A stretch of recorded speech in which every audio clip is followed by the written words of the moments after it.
Congratulations on making it this far.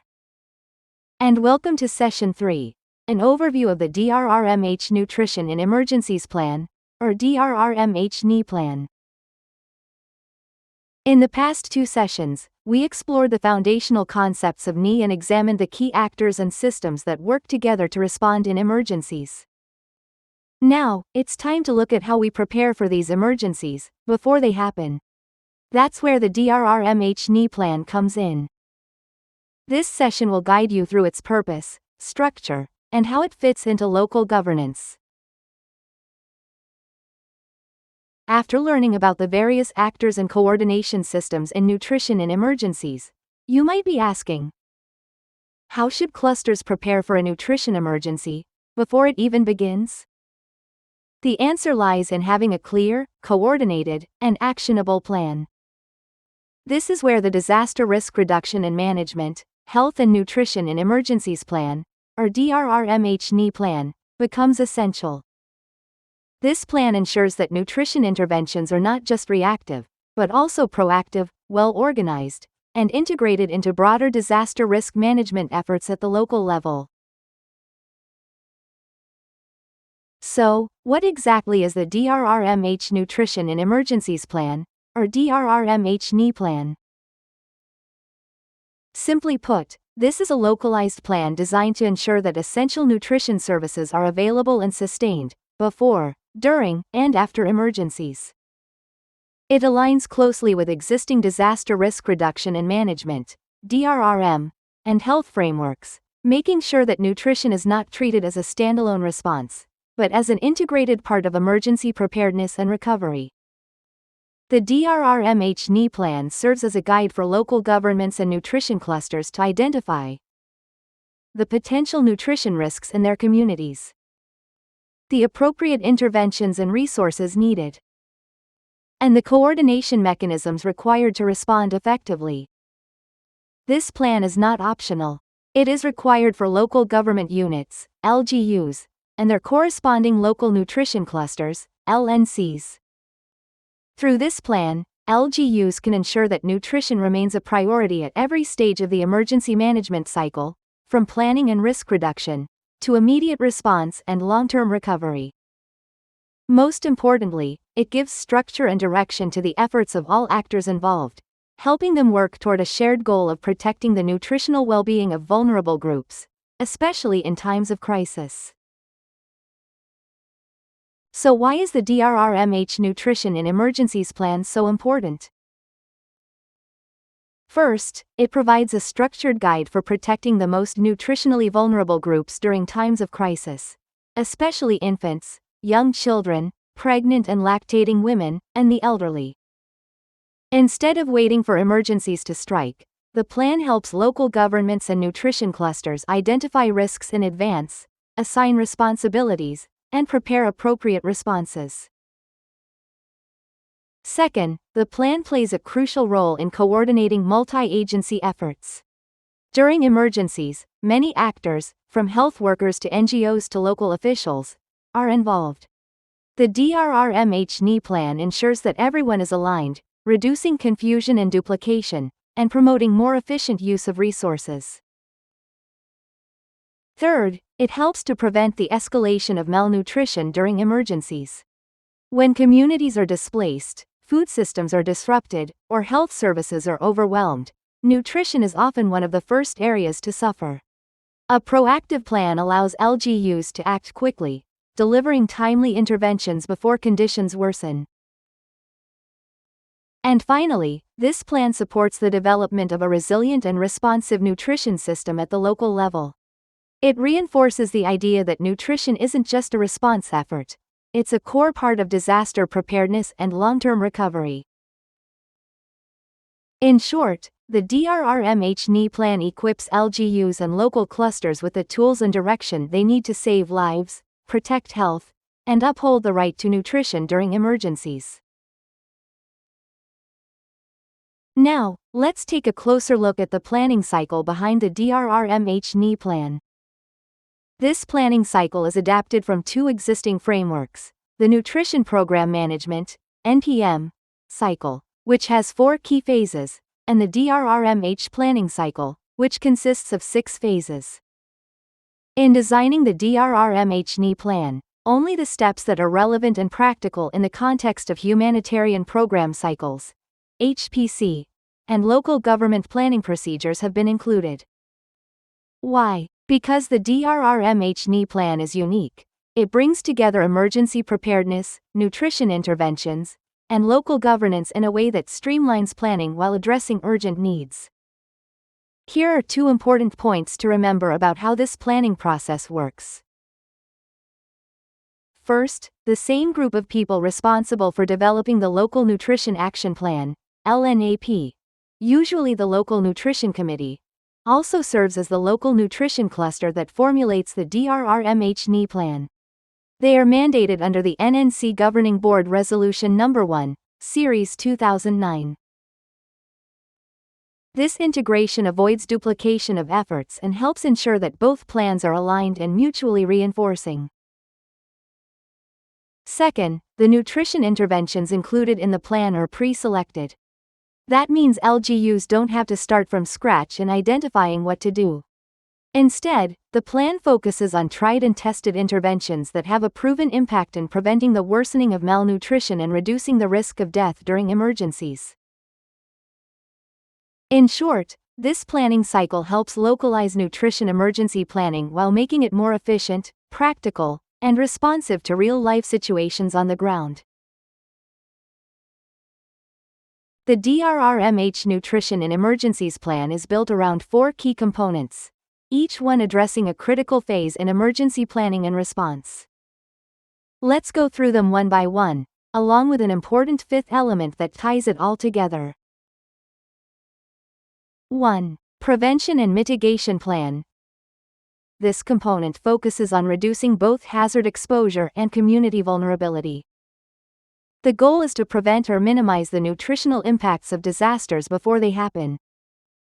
This means identifying potential risks and taking proactive steps, such as improving food security systems or reinforcing community-based nutrition services. Since nutrition is part of the health cluster, its objectives are aligned with the broader DRRM-H plan, ensuring an integrated and coordinated approach to risk reduction. 2. Preparedness Plan. The Preparedness Plan is all about building the capacity of communities to anticipate, cope with, and recover quickly from the nutritional impacts of emergencies. It includes key strategies such as pre-positioning essential nutrition supplies, ensuring trained human resources are available, developing contingency plans for critical nutrition services. This helps ensure that even when emergencies strike, communities are not left unprepared. 3. Response Plan. The response plan contains standard operating procedures, SOPs, that must be followed the moment a disaster occurs. Its goal is to preserve lives and meet the immediate nutritional needs of affected populations. It focuses on 5 major components. 1. The emergency or incident itself. 2. The victims or survivors. 3. The service providers. 4. The information system. 5. The non-human resources, like food, supplies, and logistics. These must be properly managed across 3 critical periods. Pre-impact, Day 0. During impact, 0-48 hours. Post-impact, after 48 hours. Having clear SOPs ensures that response efforts are organized, timely, and life-saving. 4. Recovery and Rehabilitation Plan. This plan is about restoring and strengthening nutrition systems after the emergency. It focuses on rebuilding damaged infrastructure, improving nutrition services, and increasing community resilience to future disasters. It also outlines specific steps and assigns responsibilities to ensure that the community not only recovers, but comes back stronger and better prepared. 5. Work Plan or Operational Plan. The 5th and final piece is the work plan, also known as the operational plan, This is the practical tool that outlines how the DRRM-H-NiE strategies will be implemented. It draws on available data, like previous nutrition reports, opt data, and health records, to guide decisions. The work plan ensures that activities are clearly defined, properly budgeted, time-bound, integrated with other LGU plans. Once finalized, these activities must be prioritized and scheduled to create an actionable annual operational plan. This ensures that the strategies laid out in each thematic area are translated into real, on-the-ground actions. Together, these 5 components form a comprehensive, forward-thinking plan that empowers local governments and nutrition clusters to protect communities, not only during disasters, but before and after as well. Now that we've explored the components of the DRRM-H-NiE plan, let's talk about an important question. Where will the resources come from to implement this plan? The primary funding source is outlined in Section 21 of Republic Act 10121, also known as the Philippine Disaster Risk Reduction and Management Act of 2010. This law mandates that at least 5% of a local government unit's estimated revenue be allocated to the Local Disaster Risk Reduction and Management Fund, or LDRRMF. Of this fund, 30% is automatically set aside as the Quick Response Fund, QRF, used for immediate relief and recovery activities. The remaining 70% supports pre-disaster preparedness efforts, such as planning, capacity building, and early warning systems. Further guidance on the use and sourcing of this fund is provided in Commission on Audit Circular No. 2012-002, which outlines the necessary documentation and eligible expenditures. But the LDRRMF isn't the only funding source. Other options that may be used to support DRRM-H and nutrition in emergencies activities include the Gender and Development (GAD) Fund, as provided under the Magna Carta of Women. The Local Climate Change Adaptation Fund, under RA 9729. The People's Survival Fund, which supports climate resilience. The fund under RA 10821, or the Comprehensive Emergency Program for Children. And the Comprehensive Land Use Planning Fund. In addition to these monetary resources, the DRRM-H-NiE plan also recognizes the value of non-monetary contributions, which are just as crucial in achieving the plan's goals. These include community-based good practices that can be replicated and scaled up, indigenous DRRM knowledge and practices, public-private partnerships, and engagement with DRRM and climate change action, CCA, networks of key stakeholders. By combining both financial and non-financial resources, the DRRM-H-NiE plan promotes a more inclusive, sustainable, and community-driven approach to emergency nutrition preparedness and response. For the DRRM-H Nutrition in Emergencies plan to be truly effective, it needs to be more than just a standalone document. It must be aligned, institutionalized, and mainstreamed into existing local and national planning systems. Let's break down what that means.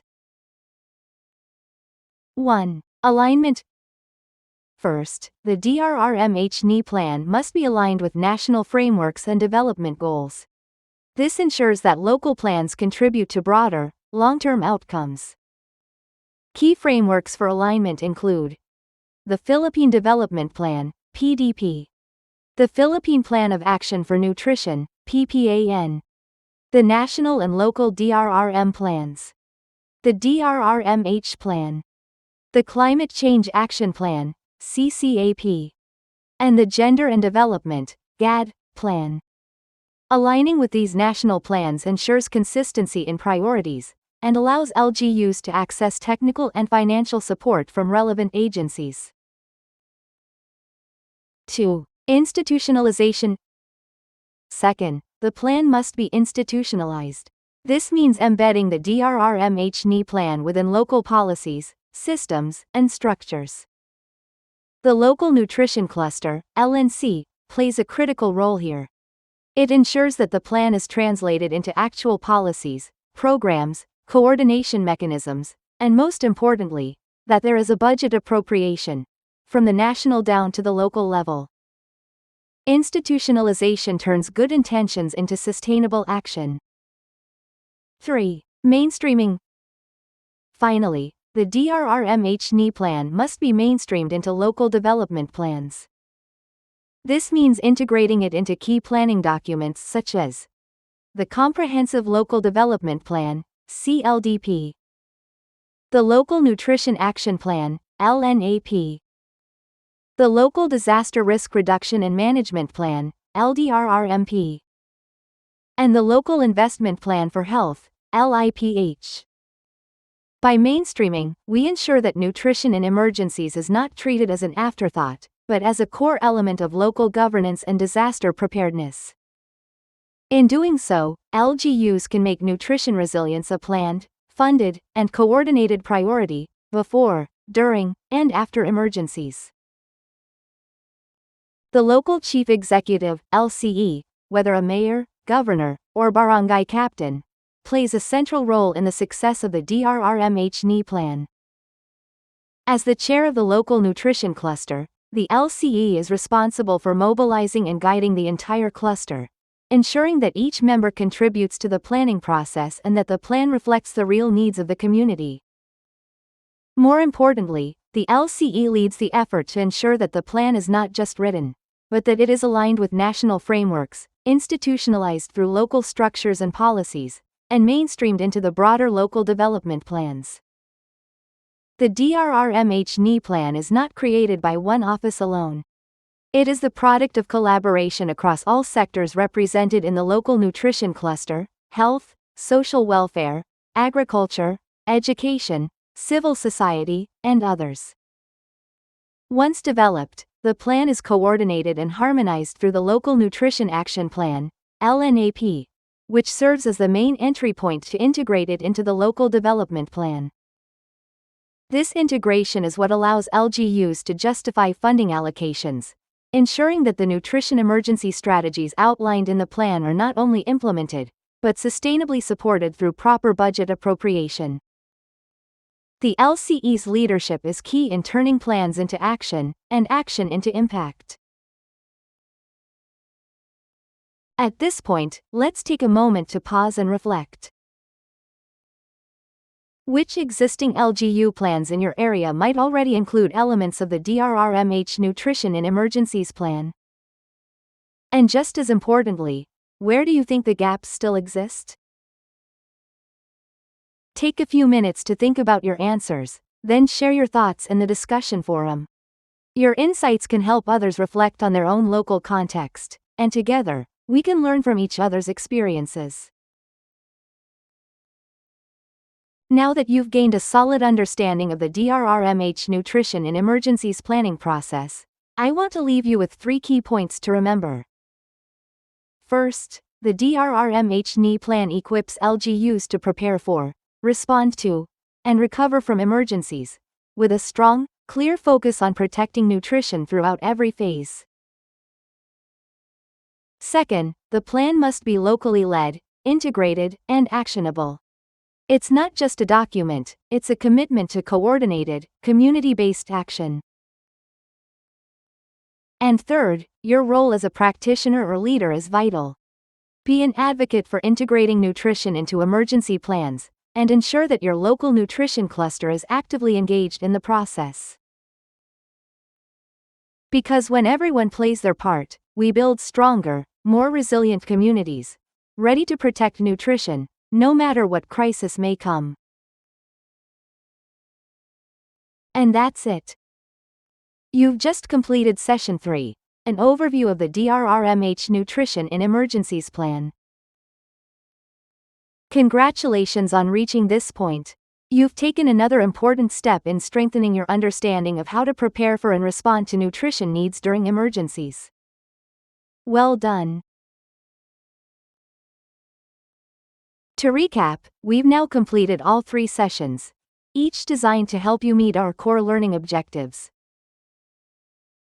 First, You learned how to apply key concepts and policies of nutrition in emergencies to your local context. Second, you explored the roles of key actors and systems that work together to make NiE possible. And third, you gained a clear understanding of the purpose, key components, and integration of the DRRM-H-NiE plan into local emergency and development frameworks. These sessions have equipped you with a strong foundation, and now, you're ready to take the next steps in strengthening NiE at the local level. As you wrap up this course, here are a few important next steps to complete your learning journey. First, don't forget to talk your post-test to assess what you've learned. Next, take a moment to evaluate the course. Your feedback helps us improve future trainings. Once you've completed those, you'll be able to receive your e-certificate as a recognition of your effort and participation. And finally, make the most of the discussion forum. Ask questions, share insights, and learn from your fellow participants. You're almost there, keep going, and congratulations once again. Now that you've completed the post-test, submitted your course evaluation, and joined the discussion forum, you've officially reached the end of the course. Congratulations! Thank you for your time, dedication, and commitment to learning more about nutrition in emergencies. We hope this course has equipped you with the knowledge and confidence to support nutrition preparedness and response in your own community. Until next time, stay engaged, stay prepared, and keep advocating for nutrition.